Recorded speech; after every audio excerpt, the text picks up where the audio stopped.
Pondok Pesantren Salafiyah Al-Islami Nurul Anwar adalah pesantren semi modern yang mengajarkan di pesantren pelajaran formal ataupun non formal, formal dan non formal. Alias diajarkan kitab-kitab agama, kitab-kitab fikih, kitab-kitab kuning dan juga pelajaran umum. Dan di pesantren Al-Islami Nurul Anwar adalah pesantren yang memiliki jenjang lengkap dari tingkat SD, SMP, SMA atau Ula, Wusta dan Ulia. Oleh karenanya di pesantren kami Al-Islami Nurul Anwar telah siap menerima pendaftaran santri baru ajaran 2026-2027. Bagi Bapak Ibu yang mempunyai putra-putri ingin belajar dan sekolah di pesantren kami, maka kami siap menerima dari umur 7 tahun atau dari tingkat SD. Dan juga kami terima dari pindahan sekolah lain. Kemudian juga kami masih membuka pendaftaran umroh keberangkatan di bulan Syawal, 12 hari perjalanan dengan harga Rp29.700.000. Rp29.700.000. Bagi yang ingin berumrah di bulan Syawal keberangkatan 24 Maret 2026, maka segeralah mendaftar.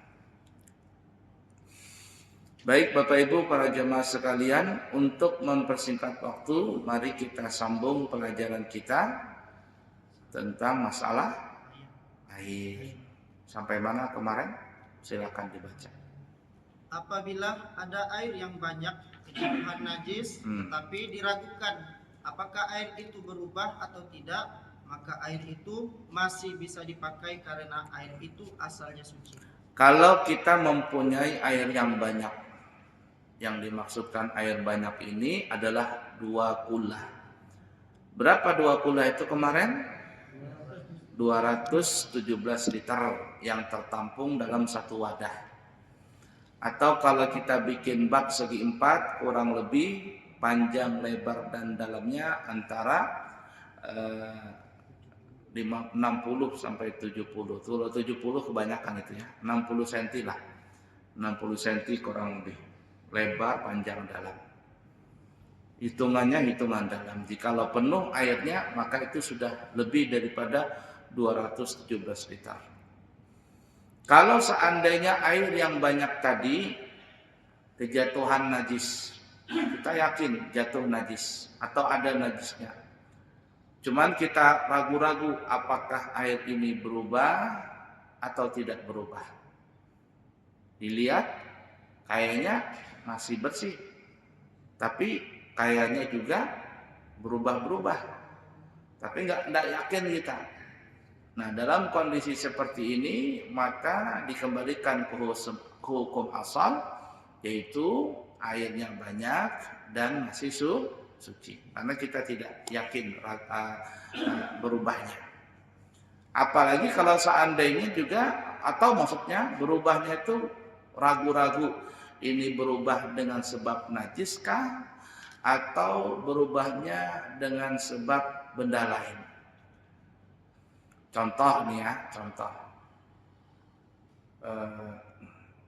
Umpama ada orang punya mandai, tahu mandai? Itu apa namanya? Kulit cempedak yang sudah difermentasi. Itu kan baunya itu agak bagaimana begitu. Kalau orang Jawa nggak tahu bisa makan nggak. Kalau orang Banjar ketemu mandai sama daging, biasanya milih mandai daripada daging. Daging, kalau saya menyebutnya daging berumbai. Daging berumbai, mandai. Nah, umpama mandai tersebut atau ada air rendaman mandai itu kemasukan ke dalam air yang banyak. Tapi juga ada masuk tai cecak umpama. Kita ini bingung, ini bau mirip-mirip mandai. Tapi di dalamnya juga ada tahi cecak. Artinya berubah air ini apakah sebab mandai ataukah sebab najis tahi cecak tadi. Nah, dalam kondisi seperti ini karena ragu-ragu maka dikembalikan ke asal. Artinya air ini tidaklah najis. Untuk menghilangkan keraguan, angkat najisnya, buang, maka air ini masih bisa dikatakan najis. Cuman kalau saya pribadi nggak mau juga pakai air itu. Kenapa? Nanti bau mandai. Berbau mandai. Ada berapa hari yang lalu, mungkin hari apa kemarin, istri saya masak. Saya lagi ngajar begitu sama anak santri, tiba-tiba istri saya masak, keciuman bau mandai. Kata saya, ini kayak bau ketek, kata saya. Asam. Jadi pas saya masuk, masuk ke rumah, kata saya, masak apa? Masak mandai. Kata saya, kayak bau ketek asam, kata saya. Orang yang tidak mandi, asam baunya. Tapi pas dimakan, nyaman. Ya, itu. Ala kulli hal. Ya, lanjut. Apabila ada air yang banyak tetapi diragukan apakah berubahnya dengan najis atau dengan yang suci, maka air itu masih bisa dipakai karena air itu asalnya suci. Itu yang kita baru katakan tadi. Ini berubahnya apakah dengan sebab mandai kah atau dengan sebab najis, maka masih dikatakan suci. Nah, jadi bedanya kalau yang pertama kita ragu-ragu ini berubah dengan sebab najis kah? Ada najis tapi ini berubahkah atau tidak berubah? Ya, itu yang pertama tadi. Air banyak nih. Ada najis tapi kita ragu-ragu ini air berubahkah atau tidak berubah? Maka hukumnya suci. Nah, kalau yang kedua ini ada najis juga, berubah tapi kita ragu-ragu apakah air ini berubah dengan sebab tahi cecak atau dengan sebab mandai. Ya, dengan sebab mandai tadi. Maka dalam kondisi seperti ini air tersebut masih dikatakan suci. Kalau seandainya suci berarti tidak najis, tetapi bukan mutlak, melainkan dia levelnya mutaghayyir, air yang berubah dengan sebab benda suci. Artinya boleh dipakai air tersebut untuk apapun juga kecuali untuk bersuci. Kalau untuk wudu, mandi wajib, mandi sunnah, berisinya nggak bisa dipakai. Kenapa? Karena mutaghayyir, berubah dengan sebab mandai tadi. Udah dipaham? Baik, lanjut.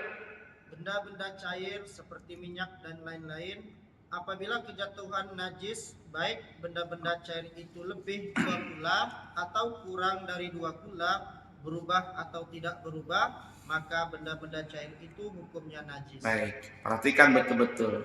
Permasalahan yang sebelumnya ini kita akan membahas air. Nah, lalu bagaimana misalnya dengan benda-benda cair? Apa contohnya benda cair itu? Minyak goreng, minyak tanah, bensin, solar, apalagi? Apalagi benda cair? Ya benda cair, apa namanya? Sirup, apalagi? Air kelapa, benda cair air kelapa itu. Air kelapa, benda cair. Apalagi nih, ini perasan apa? Jus mangga, jus buah itu namanya benda-benda cair. Benda-benda cair.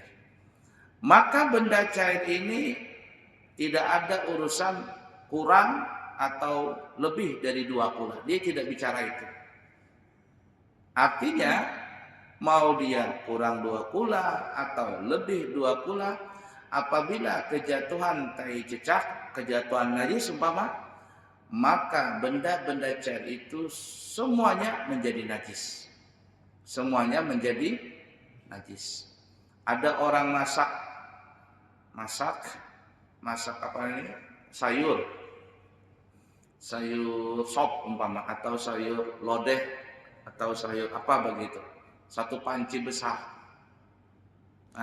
Kejatuhan tahi cecak, selesai, satu panci itu semuanya menjadi najis, menjadi najis.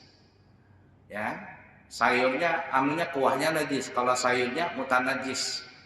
Jadi kuahnya itu dibuang, sedangkan isiannya itu mutanajis. Artinya kalau mau dimakan lagi dicuci dulu, dibersihkan, disiram, baru dimasak lagi. Nah, itu contohnya. Atau umpama minyak. Ada orang punya minyak 2 drum atau 1 tandon itu dah. Itu kalau kita lewat gitu ya ke Amburawang ke kemana, terkadang itu ada truk-truk membawa